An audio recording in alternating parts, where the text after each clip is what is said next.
What are the steps for shock management in CLS training? Imagine witnessing a person suddenly collapse and showing signs of life-threatening distress.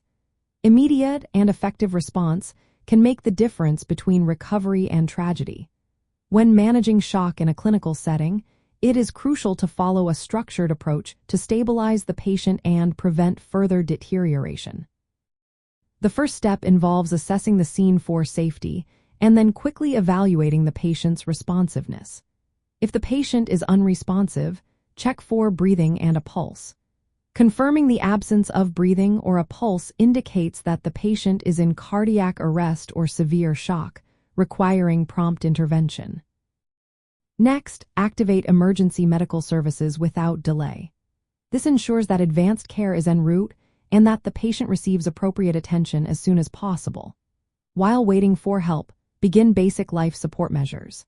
If the patient is not breathing, initiate rescue breaths and chest compressions according to current guidelines. If a pulse is present but the patient is hypotensive or showing signs of poor perfusion, focus on restoring circulation and oxygen delivery. The third step involves establishing intravenous access or intraosseous access if intravenous is not feasible. This allows for rapid administration of fluids and medications. The goal is to improve blood volume and perfusion. Administer oxygen therapy to optimize oxygenation, which is vital in shock management.